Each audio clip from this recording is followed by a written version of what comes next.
Hello and welcome everybody to another one of these banjo warm-up videos. So grab your banjo, take a seat, and we'll get started. So a couple things about this warm-up. It's basically suitable for all levels, advanced. Maybe not if you're an absolute beginner. If you're an absolute beginner, I'll put a link up here to a warm-up video I've made for absolute beginners. I also have a course. I'll put another link to the promo. It's on my website. But enough about that. So, a couple things before we start. You want to make sure you're seated nice and comfortable with the banjo. This whole warm-up should be about relaxation. Make sure that you're not gripping in your hand. Make sure that your shoulders aren't creeping up on you. We want to be relaxed. I'll be kind of pointing out as we go through a couple times to make sure that you're relaxed. But no tense muscles. We don't need it. All right. Now, I just want to remind you that every sound you play on the banjo, every sound you play on your instrument is a beautiful sound. And if you're getting some bum notes, buzzing, all that sort of stuff, I want you to think of it as an opportunity to get to know your banjo better. I really think that the bond you have between you and your instrument is the same as the bond you have between you and a lover. So these buzzing notes or the things that don't come out super clean, that's just your instrument telling you how it wants to be caressed. But it doesn't matter. Every note you play on the instrument is beautiful. So always be listening to the instrument. It's not just fingers, it's about sound. So always be listening. All right? And the next thing is, throughout this exercise, make sure you're going at a pace that's comfortable for you.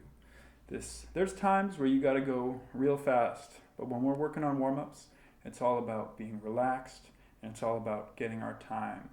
So if you got to go really slow to do these exercises, you go at your pace. If you're going so fast that you're making mistakes, slow it down. Only you know your pace best. You and your instrument. Okay, so now let's get started with the first of these exercises. The very first thing I want to do is just get comfortable with the banjo and take a couple of breaths to really ground us here. So sit up with the banjo, make sure that your shoulders are nice and relaxed. Put your hand on the banjo in places where you're going to play. And just before you start to play, we're going to take 3 nice breaths. So close your eyes, breathe in through your nose, and out through your mouth. 2 more times. In through the nose, out through the mouth. Last time. In through the nose, out through the mouth. All right, perfect. This gets us nice and in the mood. So, first thing we're going to do here is just going to be a left finger exercise. Now, this can be a little bit frustrating, but that's okay. So, the way this exercise is going to work is we're going to put our first finger here on this 10th fret of the 4th string. And we're going to play first finger. We're going to hold that first finger down. We're going to play the second finger. Now we have both fingers down. Then the third finger. Then the fourth finger. Now we have all 4 fingers down. Now we're going to do the same thing on each one of these strings. But when we do it, we're only going to move the finger that we need. So next note we're going to get is the first finger on the 3rd string. So this is going to go down. And notice I'm just doing it very slowly. I'm not lifting the finger way up high. I'm just bringing it down as close as I can to the string, and I'm putting it down, making sure these fingers aren't in the way, and I'm going to hit that note. Now I'm going to go to the next note. So the middle finger is going to go down. I'm going to hit that. There's no speed, no, don't worry about going too fast. Then the 3rd finger goes down. This is the hard one because it's really hard to move it without using the pinky. And then the 4th finger. And you're just going to do that on each string, 1 finger at a time, till you get all the way to the top here. And once you've gotten there, what we're going to do is we'll move back 1 fret and put our first finger here on the 9th fret and do the same exercise. Moving only 1 finger at a time. And you're going to do that for 30 seconds here. So I'll do the counting. Let's take a breath in, out, and start. 30 seconds. Again, it's not about speed. It's about control and understanding how your fingers move and getting that ability to move them one at a time.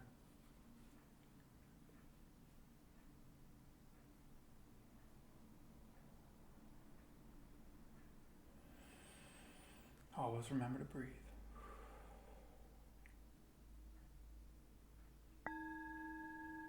All right, so that was 30 seconds. That was a good exercise. And if you only got through the first 3 strings, that's okay, your own pace. Let's move on to the second exercise I prepared today. So the second exercise that we're going to play is just finding all our G notes on every string up to the 12th fret. So before you start, I'm going to put a fretboard chart up, but if you can do it without it, I recommend that you do it without it. All right, so here goes this fretboard chart. We're going to take 30 seconds, and if you know where all the G's are, you can play all of your G chord inversions. I'll put the G chord inversions up here as well. And if you are really comfortable with all the G chord inversions, you can go through them and then go through D's. And then if you're really pushing it, if you got time in this 30 seconds, go through your B flats as well. But the main thing here is just being really comfortable with all the G's are. So we'll do this for 30 seconds too. So again, breathe in, breathe out, and begin.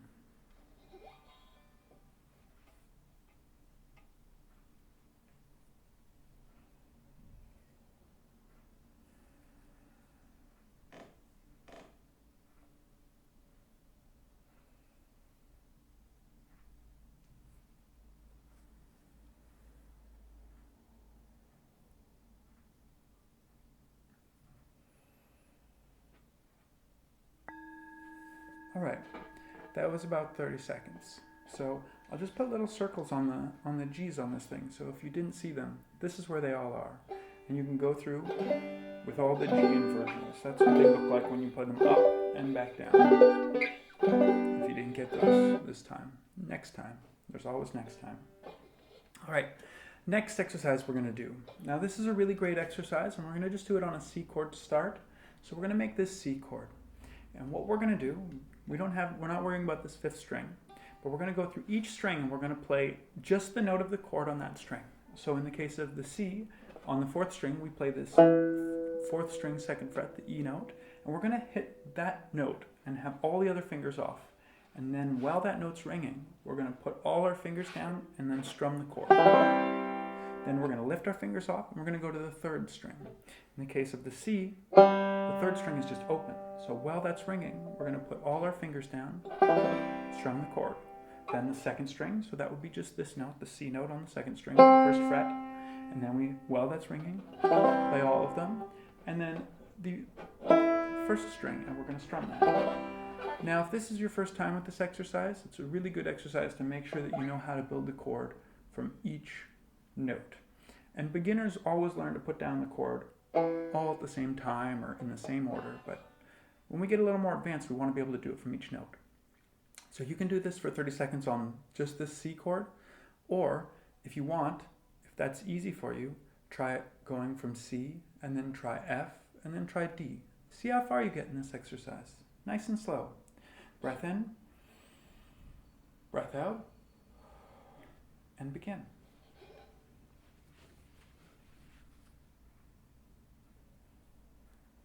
Now remember, if you're getting any buzzing notes, that's just your banjo telling you the way it wants to be touched.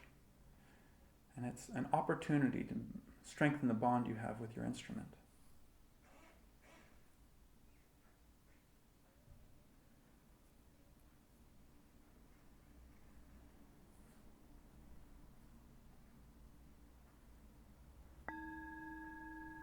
All right, great job everybody. So, this next exercise, we're going to take an F chord, just like this. So this is a 4th string root shape. You can move it up and down the neck because we don't have any open strings.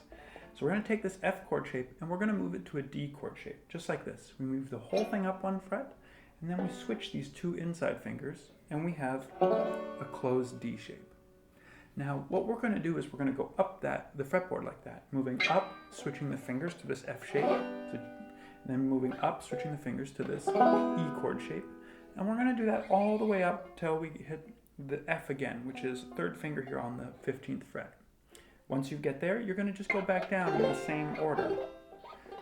Now, you can just strum these at your own pace, but if that's easy for you and you're starting to feel comfortable with it, the next step is to try it with this no 5th string roll.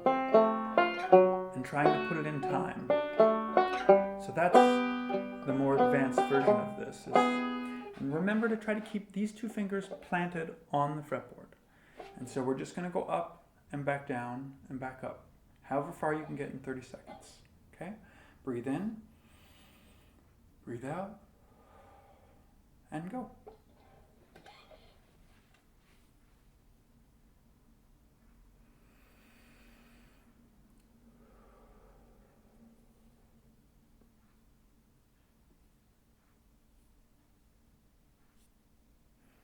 First, you don't need to worry about the time, but if you're wanting to do it with the rolls, make sure that you're keeping a pace, even if it's really, really slow.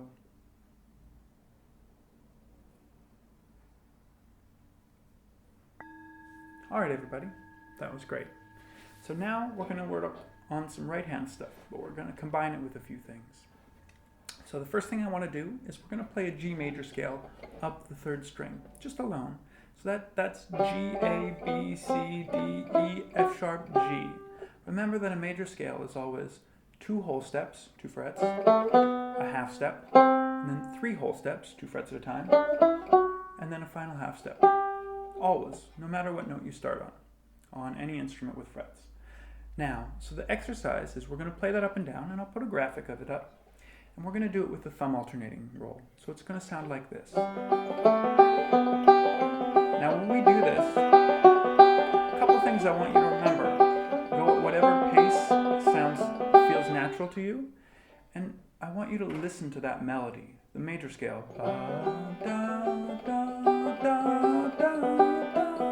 That's the beautiful sound that we're making together with our instrument. So make sure you're listening to it when we go through and do it. All right, and breathe in, breathe out, and begin.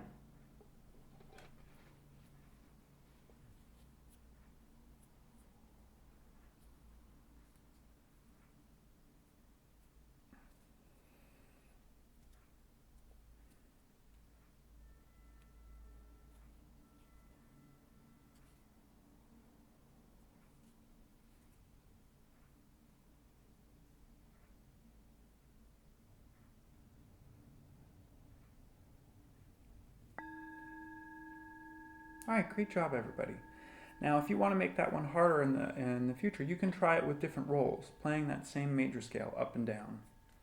Perhaps with the thumb alternating roll, or sorry, the forward reverse roll, or a forward roll, or a foggy mountain breakdown roll. Let's move on. We're going to do another roll. This one here is going to be just the forward reverse roll.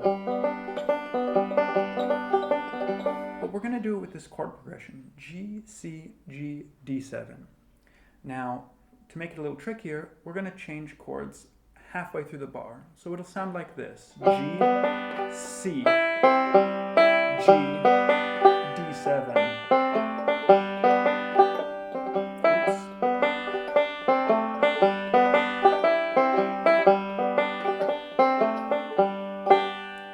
Now if that's comfortable and you can do it in time, you can also try doing it with inversions. You know, G,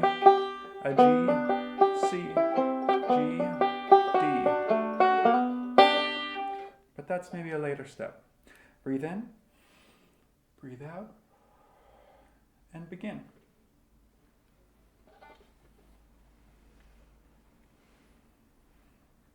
I'll put the tab up here so you can take a look at the tab if you have a hard time. So if you're wanting to work on the inversions with this one, just make sure that you know your chords well enough that you can do it in a steady pace. We're really working on the roll here, so when we work on rolls, we really want to work on the steadiness, not the speed, the steadiness and clarity. Okay, that's great. Great job. Okay, we don't have very many exercises left. Everyone's doing a great job here. Well, not the last thing, but I want to work on our forward roll. So this is the forward roll here, if you're not familiar with it. Now you notice I've circled 3 notes. Normally in this exercise, those 3 notes are on the second string, or third string. We hit them with the thumb, index, index.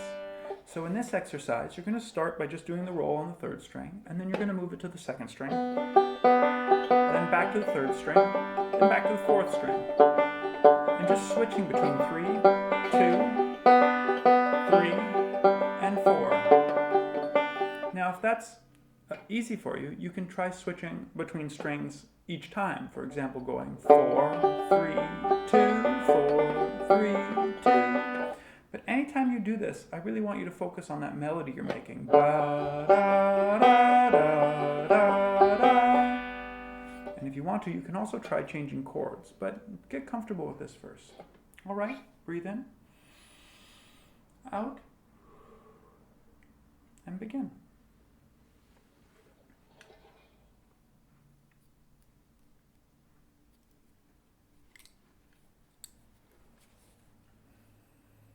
Again, focusing on the rhythm and the melody. And you can also work a little bit on your swing. This is the perfect time to be thinking about the swing. You know, I often find closing my eyes and just listening to the music that I'm playing can really help me with my time feel. All right, everybody, that was great. So now, for the last exercise that we're going to do, I'm going to pick up the guitar because it's a little bit nicer to play open chords here. And we're just going to play a chord progression. So I'm going to put it up on the board, up on the screen.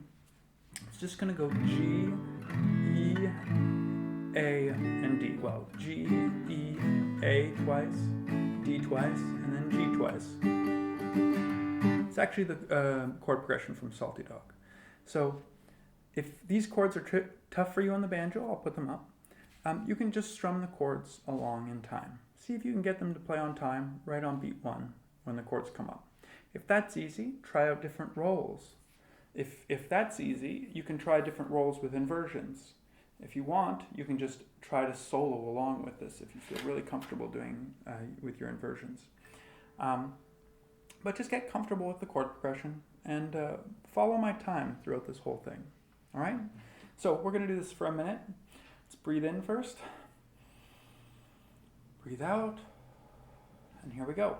A 1, 2, a 1, 2, 3, 4, G, E, A, 2 bars, then we got our D chord, twice G, and it repeats, so 1, 2, 3, 4, G, E, A, got D, back to our G, a couple more times,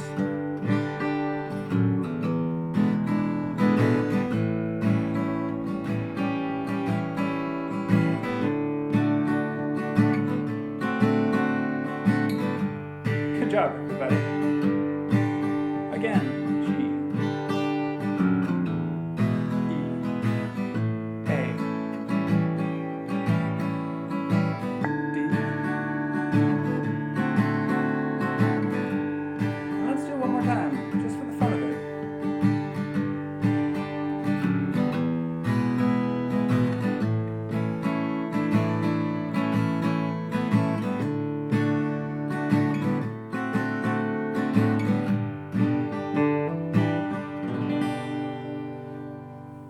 Alright, this has been a lot of fun. I hope you're all feeling warmed up and ready to take on whatever adventure your day with your banjo is going to bring you. Alright, until next time everybody, happy plucking.